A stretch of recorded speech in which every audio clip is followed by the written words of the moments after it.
Hello my dear students, standard 8. The topic's light. In previous class, light. I've taught that introduction of light. What is light? है ना, पिछले class में आप लोगों को बताए थे what is light and how can we see any object, that is vision of the object. है ना, हम लोग किसी प्रकार के किसी ऑब्जेक्ट को कैसे देख पाते हैं, पिछले क्लास में इंट्रोडक्शन में बताया था. चलिए आज हम लोग देखना चाहते हैं कि लाइट्स का क्या क्या प्रॉपर्टीज है ना, what is the properties of light, है ना, प्रॉपर्टीज ऑफ लाइट. ध्यान समझिएगा और मेरे साथ एक्सप्रेस कीजिएगा, है ना, आपको बिल्कुल यहाँ पे कंसेप्चुअली लर्न हो जाएगा, है ना, आसानी से. बहुत इजी है, लाइट टॉपिक्स वेरी इजी है. ये हम लोग का जीवन में एक उजाला लेकर आता है ना. We can't see any object without any types of light, है ना, बिना प्रकाश के हम किसी ऑब्जेक्ट को नहीं देख पाते हैं. तो इससे साफ पता चलता है कि हमें जो है इसका प्रॉपर्टीज के भी जानना जरूरी है ना. तो क्या है property? Property of light that is it is a form of energy. क्योंकि मैं पिछले क्लास में बताया था लाइट क्या है, एक फॉर्म ऑफ एनर्जी है ना. क्या है? एनर्जी, ऊर्जा का एक स्रोत माना गया है ना, ऊर्जा का स्रोत माना गया है. और एक कैसे ट्रेवल करता है? Straight line. He travels in a straight line. कैसे ट्रेवल करता है ना, light travels in a straight line. Light travels in a straight line. Light can form shadow. बहुत इंपॉर्टेंट चीज है ना, लाइट शैडो फॉर्म करता है. लाइट कैसे क्या फॉर्म करता है? शैड. आप देखते होंगे इन इवनिंग टाइम और मॉर्निंग टाइम की बात कर ले, है ना, शैडो की बात आ रहा तो समझाई दे. यहाँ पे आगे हम लोग डिटेल समझेंगे इसके बारे में, है ना. मॉर्निंग टाइम और इवनिंग टाइम में, है ना, मॉर्निंग टाइम में क्या होता है, आपका सनलाइट क्या होता है, ईस्ट डायरेक्शन में. किधर होता है? ईस्ट डायरेक्शन में. तो आपका जो शैडो बनेगा किधर बनेगा? वेस्ट में बनेगा. किधर बनेगा? याद रखिएगा. और इवनिंग टाइम में आपका क्या होता है? वेस्ट डायरेक्शन में सनलाइट होता है ना जी. और शैडो किधर बनेगा बताओ? हाँ, ईस्ट में बनेगा. याद रखिएगा, अनुभव कर सकते हैं आप लोग, है ना. जब भी सुबह में आप लोग निकलते होंगे तो आपका जो शैडो बनता है आपका जस्ट सनलाइट का अपोजिट डायरेक्शन बनता है. समझ में आ गया? बिल्कुल.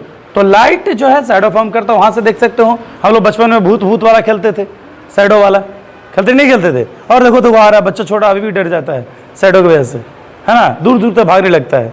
हाँ, तो लाइट कैन फॉर्म शैडो. वहां से साफ पता चलता है. देखिए all the childrens related scientist, बच्चे ही सारा साइंस को डेवलप कर दिया, है ना. शैडो है ना, उसको समझ में तो भूत है ना.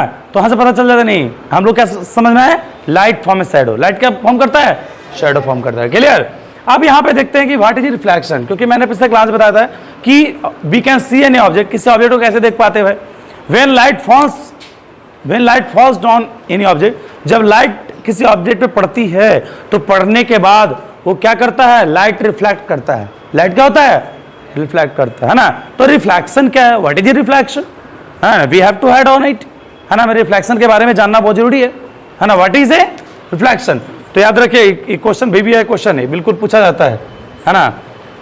तो bouncing back of light by shiny surfaces. याद रखिएगा, bouncing back of light by shiny surfaces, है ना. चमकीली सतह पे पड़ने के बाद प्रकाश क्या होता है? लाइट क्या होता है?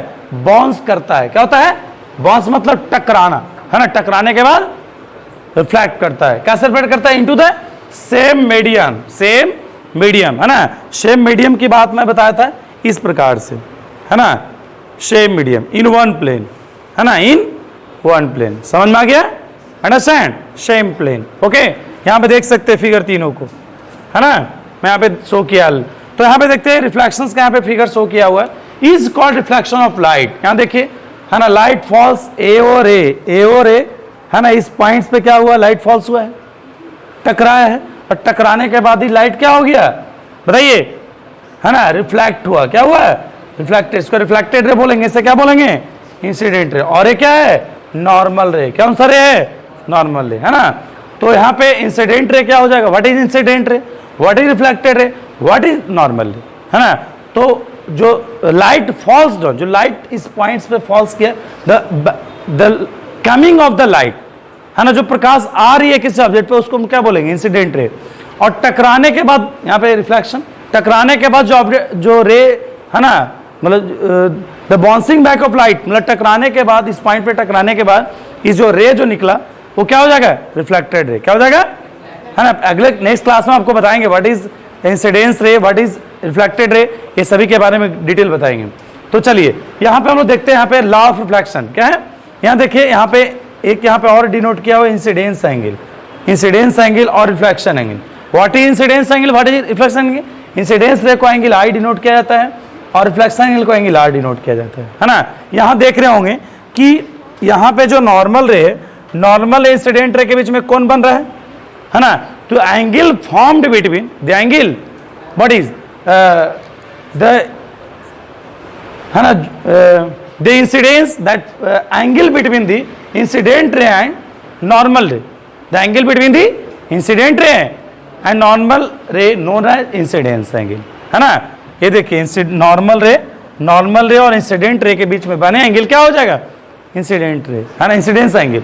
और नॉर्मल रे और रिफ्लेक्टेड रे के बीच में बने एंगल क्या हो जाएगा, रिफ्लेक्शन। समझ में आ गया, क्लियर। तो देखिए हमारा लॉ ऑफ रिफ्लेक्शन क्या है ना। ये देखिए इस पॉइंट्स पे जो टकराया है ना, इस पॉइंट्स को टकराने को, पॉइंट्स को, इस पॉइंट जहाँ लाइट जो टकराया है, मतलब बॉन्स जहाँ पे टकराया सबसे पहला जो रे आया है, उस पॉइंट्स को क्या बोलेंगे, पॉइंट ऑफ इंसिडेंस बोलेंगे। क्या बोलेंगे, इस सभी का डिफिनेशन अगले क्लास में लिखवाएंगे, टेंशन न लीजिए। तो सबसे पहला law of reflection, the angle of incidence equal to angle of reflection, है ना, याद रखिएगा। Angle of incidence is equal to angle of, है ना, इंसिडेंस एंगल जो होता है, एंगल आई जो होता है एंगल आर के इक्वल होता है ना। एंगल आर आई जो होता है क्या होता है, एंगल आर के। एक और पॉइंट, इस एंगल यहाँ ये देखिए, ये क्या हो गया, 90 डिग्री हो गया, होगा नहीं, नॉर्मल ना है जी। यहाँ क्या हो गया, ओसी जो हो क्या, perpendicular to a main, OC perpendicular to a main.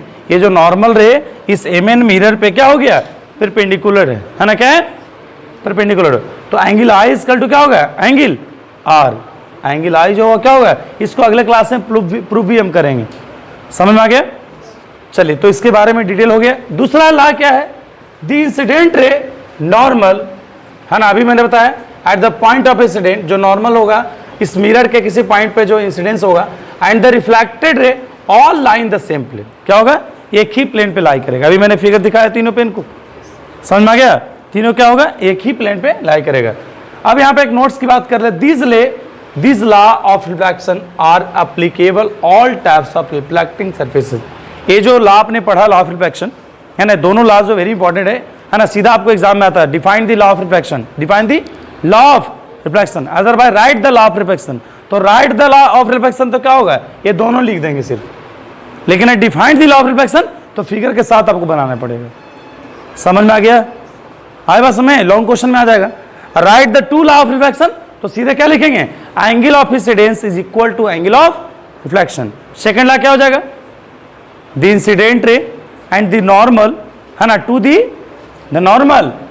normal to the mirror at the point of incidence, normal to the mirror of the point of incidence and the reflected ray all lie in the same plane। क्या होगा, all lie in the same plane, क्या होगा, एक ही plane पे लाई करेगा। ठीक है, यहाँ तक क्लियर हो गया, जिसको आप डिटेल समझ लीजिएगा, है ना। Once again, this law of reflection applicable all types of reflecting surfaces, है ना। दोनों लॉ जो है सभी रिफ्लेक्टिंग सर्फेसेस के लिए क्या है, एप्लीकेबल है। क्या है, एप्लीकेबल है ना, इंक्लूडिंग स्फेरिकल सर्फेसेस, है ना। यहाँ पे स्फेरिकल सर्फेसेस भी इंक्लूडेड है। घर में देखिए आपको स्फेरिकल सर्फेसेस भी होता है जिसमें हम लोग आसानी से रिफ्लेक्टेड देख सकते हैं, घरों में अपने चेहरों को आसानी से देख सकते हैं, है ना। समझ में आ गया, चलिए। अब यहाँ पे आता है formation of image by plane mirror, है ना। Formation of image by plane mirror, plane mirror के द्वारा बना इमेज किस प्रकार का होता है ना। क्वेश्चन क्या है, मतलब हाउ वी कैन, हम लोग कैसे जो है अपने चेहरों को, है ना, घरों में इसका प्लेन मिरर हम लोग हमेशा यूज करते हैं, करते ही नहीं करते हैं।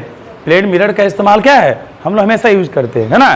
प्लेन मिरर का इस्तेमाल हम लोग अपने चेहरों देखने के लिए, शेविंग बनाने के लिए, बाल कट, आप शेविंग, जो आपका जो मेंस पार्लर होता है, ब्यूटी पार्लर होता है, ड्यूटी पार्लर होता है, सब पार्लर में क्या होता है, प्लेन मिरर होता है ना। बस हमारा, तो देखिए किस प्रकार का इसका फॉर्मेशन कैसा इमेज होता है। देखिए मैं यहाँ पे प्लेन मिरर ड्रा किया है ना, क्या ड्रा किया, तो वेर, यहाँ देखिए एक ऑब्जेक्ट है, क्या है जी, ऑब्जेक्ट है, इसका कुछ हाइट होगा 5 feet, 4 feet, 2 feet, 1 feet, 3 feet, है ना, जो भी है छोटा बच्चा, है ना, छोटा से लेकर बड़ा तक, है ना। तो इसका जो इमेज होगा, देखिए इसका इमेज इधर दिख रहा है, कैसा इमेज बनता है, वर्चुअल इमेज बनता है बेटा, कैसा इमेज बनता है, वर्चुअल बनता है ना। अब देखिए एक बहुत बड़ी प्रॉपर्टी बता रहे हैं, आप मिरर के सामने सीधा डायरेक्ट जब खड़ा होइएगा, है ना, अब सीधा खड़ा होइएगा एकदम मिरर के जस्ट एकदम 180 डिग्री पे, कितना 180 डिग्री एकदम सामने, एकदम जस्ट सामने, है ना, क्या होगा जस्ट सामने। तो क्या होगा, यहाँ पे इंसिडेंट रे जो होगा वो रिफ्लेक्टेड रे हो जाएगा, एकदम सीधे वही लाइन पे एकदम सामने एकदम जस्ट अपोजिट हो जाएगा।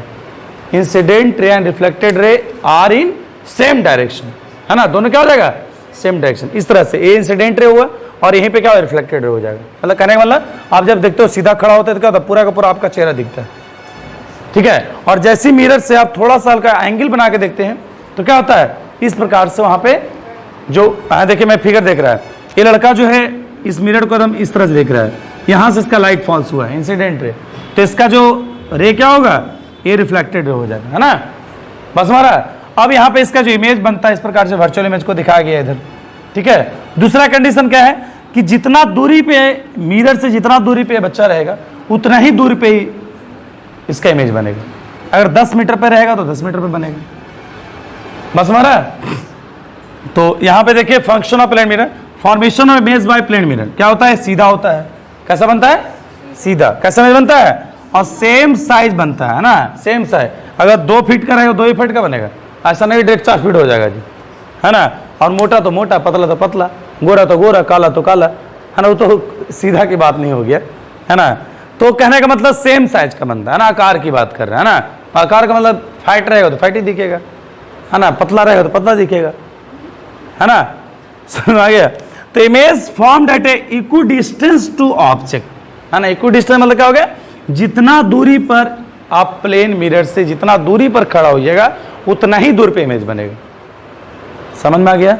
ये तो बिल्कुल हम लोग कॉमन चीज हम लोग देखते होंगे घर पे, है ना, अक्सर यूज किया करते हैं, करते ही नहीं करते हैं। जब देखते हैं कि हम लोग का एकदम बिल्कुल छोटे छोटे चेहरों पे अगर पिंपल्स है, उसको देख लेते हैं मिरर के एकदम नजदीक घुस जाते हैं। अब अगर कोई पार्टी में जाना है तो क्या होता है, मिरर के एकदम नजदीक 4 मिरर से लगाए हुए रहते, एकदम पूरा एकदम उस प्रकार से लगा रखते हैं, पता क्या होता है, ताकि मेरा चेहरे पे किसी तरह का कमी ना कोई निकाल दे। आजकल सब लोग के पूरा एकदम डट सच समझ के क्यों जाता है पार्टी में, किसी को दिखाने के लिए नहीं, कमी निकालने के लिए, क्योंकि कमी नहीं निकाल दे चेहरे में से। अगर आपके चेहरे पे पिंपल्स होगा, पार्टी में जाएगा तो क्या होगा, दिक्कत हो जाएगा, आपकी खुद खराब लगेगा, है ना। तो अपने कमी निकालवाने के लिए लोग उस तरह से सफाई करते हैं, है ना, ऐसी बात नहीं है, सुथराई तो होना ही चाहिए। इमेज इज वर्चुअल, इमेज क्या होगा, वर्चुअल। कैसा इमेज बनेगा, वर्चुअल बनेगा, कैसा बनेगा, काल्पनिक बनेगा, है ना। एक last point, distance of the object in front of the mirror is same as the distance of the image, है ना, बिहाइंड द मिरर। वो तो मैं बता दिया, मिरर से जितना दूर पे रहेंगे उतना ही दूर पे इमेज बनेगा, समझ गया। तो नेक्स्ट क्लास में आप लोगों को लाइट फॉर्म्स इन, है ना, regular surfaces and irregular surfaces, मतलब लाइट जो है रेगुलर सरफेसेस पे किस प्रकार से पड़ती है और इरेगुलर सरफेसेस पे पढ़ने पे किस प्रकार से उसका लाइट बाउंस करता है, इसके बारे में डिटेल हम लोग समझेंगे। Thanks a lot. आगे आप लोग पढ़ के रहिए।